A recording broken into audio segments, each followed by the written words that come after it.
Hello everyone, my name is Dan, and today guys, I'm with Fergus today, and we have a special video. We have a Mass Effect video for you, and we're going to be giving you all the new information about the new map pack, the Rebellion map pack that's coming out for Mass Effect 3 in a few days. So sit back, relax, get some popcorn, and we're going to be getting into this video, so enjoy. This pack is pretty much the same as the Resurgence pack that came out a while ago. It's going to be free again, which is really great. And you get 6 characters in this pack and 2 new maps.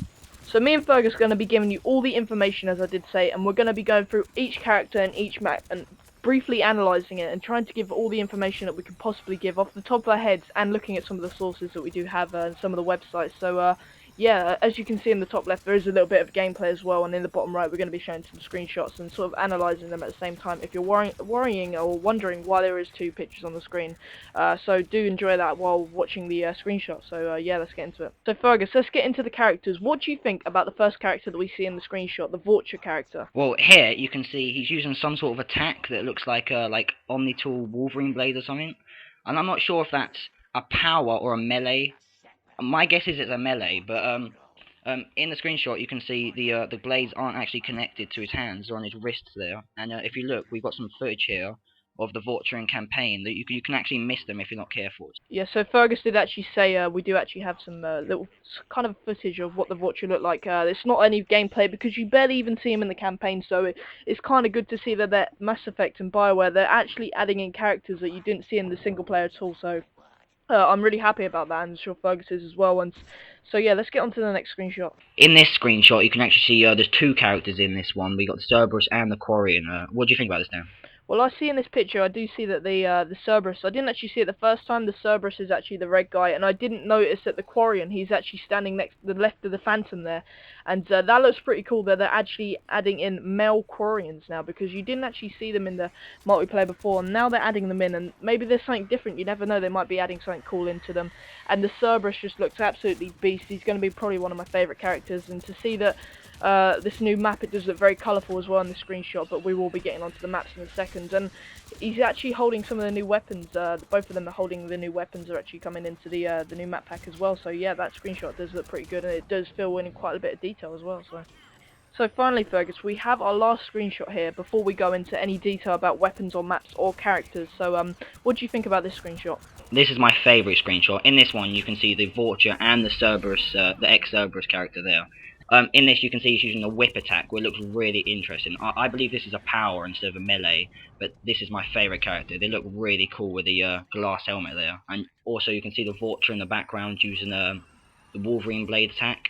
You can't actually see any weapons in this one, but you can see both their powers, and they look really cool. The colours on the Vulture do look pretty cool, that they actually look kind of like a goblin, which is pretty cool and ironic that you can make him look like a goblin at the same time. So that's some cool, like, little customizable things you can do, actually make him look like a goblin. So yeah, I probably will be doing that when I do get the Vulture. So let's actually get in depth with the characters. You may know already that there are 6 characters coming into the new map pack, into the new Rebellion map pack. So let's get into them.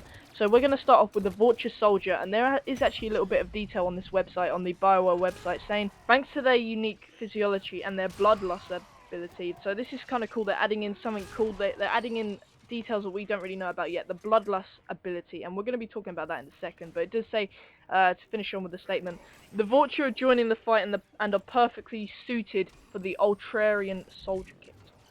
So Fergus, what do you think about this bloodlust ability that they do actually add on this little statement? What do you think this is going to be? I believe this ability is going to be a lot like the Krogan Rage one. We've actually got footage of this in multiplayer. But maybe it's going to have a twist on it. Maybe the Vulture eat people or something. I don't know. But the Vulture are pretty violent, so I think it's going to be a lot different. And yeah, the Vulture do look pretty violent. No, looking back at the single player, they do look pretty weird and angry all the time. So that'll be pretty interesting to see what that bloodlust ability is. But moving on to the next character, very similar to the Vulture Soldier, is the Vulture Sentinel. And this does look pretty cool. That this maybe they're going to be having biotic powers. A Vulture having biotic powers. You don't know. It may happen. They did actually make the Krogan have biotic powers, so you never know. Maybe they're having the Vulture, which is a really evil and like angry character, to have biotic powers, and that'd be pretty cool. In the description, it actually says the Vulture are coupled with a flaming skill, and this makes them a force to be reckoned with. And I'm not sure what this could be. Maybe it's something like Incinerate. What do you think, Dan? Yeah, I think that the powers that they could actually add with that, because they did actually say a flamer skill, so that could either be incinerate, as you said, or maybe they could even add inferno grenades, because the Vulture aren't exactly the most smartest of all races compared to like the Azari or the Solarians, so they're gonna probably give them something basic and give them like an inferno grenade, like they did with the Krogan Sentinel, and they gave him a lift grenade, and they'll probably give him incinerate and inferno grenades at the same time. But that's my opinion, so you guys tell me what you think about that. Next, we're moving on to the next two characters that we see on the list that we're getting from the 6th. They're the male Quarians that are coming into the game, and Fergus loves the Quarians, and I hate them. So Fergus will probably be talking a lot, and I probably won't have a clue what to do with the Quarians, because I never ever play them. So, Fergus, do you want to tell me a little bit about the male Quarian engineer? This is the first time they're bringing the male Quarians to the multiplayer, because before it was all females. But in the description, it actually says they'll be bringing the arc grenade to the battle. I believe that's something like an EMP grenade or something like that, because they actually have an arc pistol, which is sort of like that, and it works really good on Geth. And I think it's some sort of like EMP grenade, like Inferno or something, but with an EMP twist. And these people are going to be really good. But I imagine they're going to be more or less the same as the normal Quarians, but maybe with a new power that the female ones don't have, but we don't know yet. Fergus, do you actually think the male Quarians are going to have more biotic powers or more tech powers? I think they're going to be generally the same, but one will probably have more than the other. Like, one will have more tech powers, or one will have more adept powers, but I reckon they're going to be more or less the same, and they're just doing it for necessity. Next, we're moving on to the male infiltrator. Again, very similar to the male engineer, the Quarian engineer, but there's a bit of a difference, and I hate the infiltrators, I hate the Quarians, so that's of course I'm probably not going to be using at all. But as we can see from the description, it does actually say the male infiltrator actively relies on stealth when in the heat of battle. So this sounds pretty cool, that they're going to be really sneaky, such as the drill in Mass Effect 2, such as Thane. So that's going to be pretty cool that they're adding in. I don't know how they could make it different from the normal infiltrator. I don't know how it's going to make them even more sneaky. We'll find out in the powers, but it does actually say also that it has a power called Tactical Scan. Now that sounds pretty cool. We don't know what that's going to be, but it does sound pretty interesting. And Fergus, do you have any idea what this will be? Well, I reckon this tactical scan will be like a bit like the hunter mode on the Geth, but maybe a little different, something to do with camo. Maybe they can drop something and it scans all the enemies on the battlefield or something like that. But I reckon it's going to be a lot like hunter mode, but more suited for the infiltrators' stealth. Yeah, maybe it can even be like a sort of a UAV thing where it shows the enemies in that certain area for your teammates as well, so it benefits that your teammates at the same time, giving in that sort of proper teamwork in the game, which we really do see a lot in Mass Effect. So that'll be pretty cool to see that they're adding in way more teamwork through this tactical scan, which maybe allows you to point out enemies for your teammates if they're around the corner or so they know exactly where them enemies are in certain situations. Alright, the next one we've got is the Ex-Cerberus Vanguard, and I'm really looking forward to the Ex-Cerberus characters. They look really cool. And in this one, it says they've got some sort of lash attack that we saw previously in the other screenshot, and this looks really good. It says they have joined the Alliance now to stop the Reapers, and so they're on the same team now, but I think this character looks really cool. What do you think, Dan? Sort of agreeing with you there. This is probably the most anticipated character that we have seen in this map pack. I know a lot of people are really excited for this this ex-Cerberus character, because you don't actually see too much stuff like that, so that may be a real good hit for Mass Effect and BioWare there, because they might get some few good people on their side from all their fans. And as you did say, that whip attack, that lash attack, that does sound pretty cool, and I'm really excited to see how they can actually involve this ex-Cerberus into the multiplayer, because it's amazing how they did involve them in the single player with the war assets, so it's going to be awesome to see how they're going to make them portray in the multiplayer. So finally, we're on the last character that we've seen from the map pack, the final 6th one, which will be the Ex-Cerberus Adept, and this is a favourite character, I think Fergus's favourite so far from the map pack, so Fergus, I'd let you take it away with this one. Yeah, this one looks really cool. The Ex-Cerberus out of this pack are the only ones that are completely remade. We've never seen this one before. It looks really cool. And it actually says they've got a new power, a Smash ability. It says Smash and Singularity powers, and we've never seen Smash before. That's completely new, but Singularity we've seen before. But Smash, I imagine it's going to be a lot like Slam that you can get in campaign and with some characters, but we just don't know. Maybe it's something to do with the whips, but I'm really looking forward to finding out. Now we're moving on to the next part of the map pack, the actual maps itself. Now a lot of people do not actually know about this, so we're going to give as much detail as we can on the maps our ideas, where they're going to be, and so yeah, let's get into the maps. So the first one is Fire-Based Jade, and I don't know where they got this name from, but from the description, it does say, surrounded by huge waterfalls, Fire-Based Jade overlooks the ancient reservoir built by the Solarians centuries ago.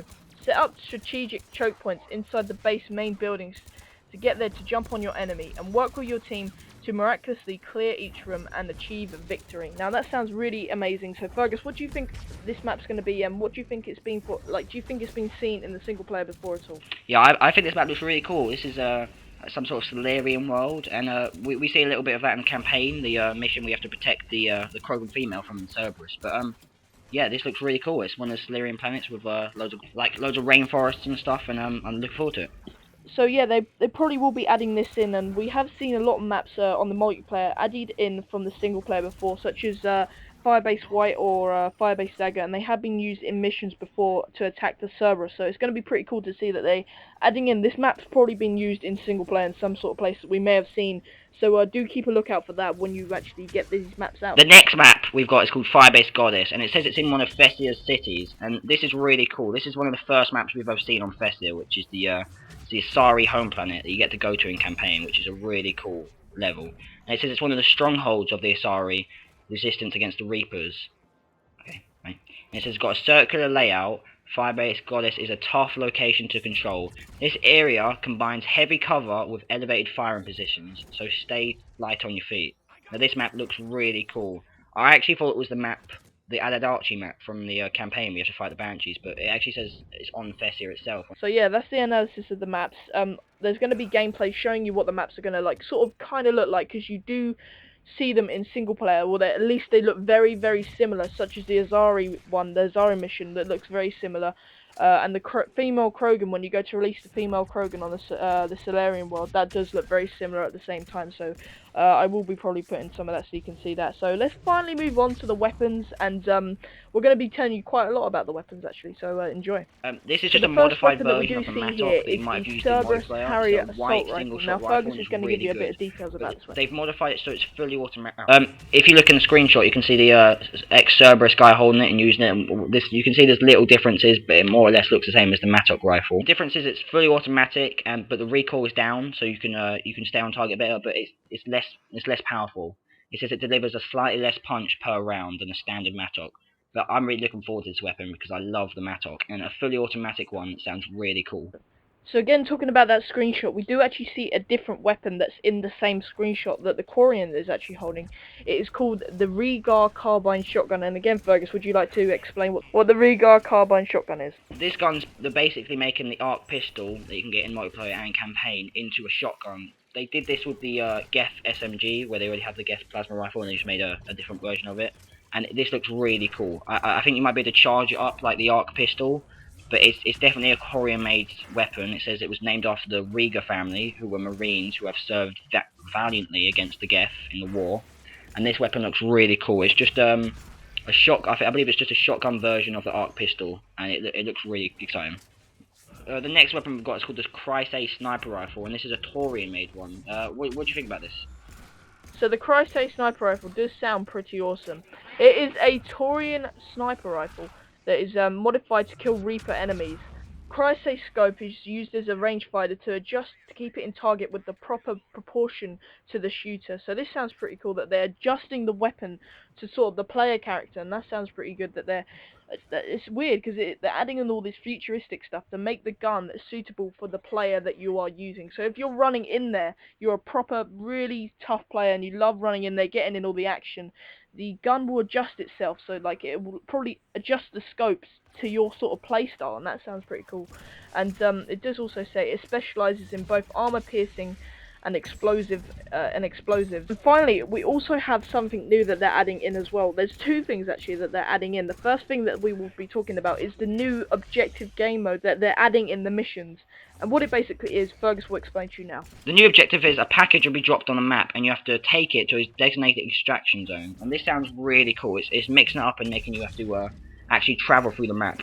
It could be something like you carry it, and if you get downed, it drops, and someone else has to go get it, or maybe it walks by itself and you have to defend it, and like if it gets hurt, you've lost it and it's the end of the mission. But we just don't know yet. It looks really exciting. And adding on to that, it does also say that there will be a randomly occurring during each wave between either wave 3, wave 6, or wave 10. So that's normally the waves that we see objective-based things happen, such as kill the targets or hack the data. And again, that sounds pretty cool because they're adding in a new objective where you have to move around the map instead of normally camping, as what you normally do in Mass Effect, sticking with your team and camping and securing yourself in the spot. You have to actually move around the map, which is going to make it a lot more tough and a lot more interesting at the same time. The next thing we'll be talking about is a new gear slot, which is basically when you're on the equipment screen, you have 3 slots for things like armor piercing ammo and things like that. And it sounds like there's going to have a new one, and Dan's going to tell us a bit about it. So what we see from the description, it does say the new slot will be available on the equipment screen, offering players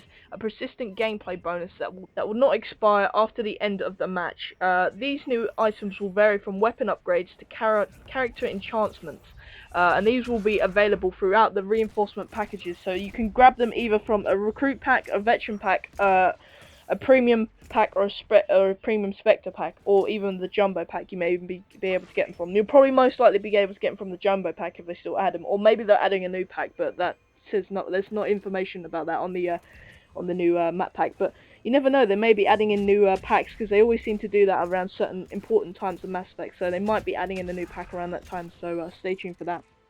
So you may have come all the way to this video, and you may have to ask some few questions. You may be like, Dan, Fergus, so what about this question? I want to know this. Well, we do actually have some frequently asked questions that we will be going through that we see on the blog as well. So if you want to know something, it will most likely be in this answer. So let's get into it. So the first one is, when will the Rebellion pack be available? It says the Rebellion pack is available from May the 29th for PlayStation 3 in North America, and also for Xbox 360 and PC worldwide. The pack will be available on the 30th of May for PlayStation 3 in Europe. So that's me and Fergus as well. Oh no, it's not Fergus. He's on Xbox. The next question is what's included in the Rebellion pack, and it's pretty much everything we've gone through. Both maps, Firebase Jade, Firebase Goddess, all the new characters, all 6 new characters, the new weapons we went through, and all the equipment, new equipment, and the equipment slot. It will be all rewarded in the reinforcement pack, which will be a pack they'll bring out to get all the new stuff like they did before with the Resurgence pack. Next question is, do each character come with its new abilities? Yes, the new characters come with their own unique abilities and loadouts. We did talk about that, such as Smash, the ex-Cerberus who had the whip, and the Vortu who had the Bloodlust ability. So that'll be interesting to see in due time when the map pack does come out. The next question is, how much is it going to cost? And it's actually completely free, which is really cool of BioWare to do. The other DLC that came out for Multiplayer was free as well, so maybe we're going to see a lot of this. But yeah, it doesn't cost you a thing. And the final question, which many people may want to know and will be trying a lot when the map pack does come out, the question is, how do I get the new characters and the weapons from the Rebellion pack? Simply, all you have to do to get the new items from the Rebellion pack, what you need to do, you just simply need to go out, do missions, get as many points and coins as you can, and simply buy them from the reinforcement packs, such as I would suggest either going from the for the Spectre packs or the premium Spectre packs, because that's what you're most likely going to get the characters and the weapons from, because it gives you a high chance of getting them rare weapons and them rare characters as well. So make sure you look out for them. Keep doing the weekly challenges as well, and you'll get yourself some more coins. So that's the end of the video, guys. I hope you did enjoy that. That's a lot of work me and Fergus put into it. I hope you did enjoy it. Fergus, do you have anything to say before we finish? Well, it was really fun to do, and hopefully we'll be doing more on gameplay of it when it comes out. Yeah, we do have a lot in store for Mass Effect. We will have a lot of new... I think what we'll do is actually do a lot of new gaming news, because we're pretty good at this, doing the gaming news. So, yeah, if you want to see that, do let us know, guys. That was fun to do, so thank you for watching, guys. My name is Dan, and that's Fergus over there on the right of me. Well, he's on the other side of the Skype, but yeah. Anyway, so yeah, thank you for watching, guys. My name is Dan, and hopefully you did enjoy the video. Like it if you like it, as always. Please leave some support on this video. It would be mightily appreciated. So thank you for watching. See you later. Goodbye. And just ending this video, shout out to Sophie, to Ronan, to Adam, to Stephen, to Tom Higgins, and to all them people at college, because they're going to probably be watching this video.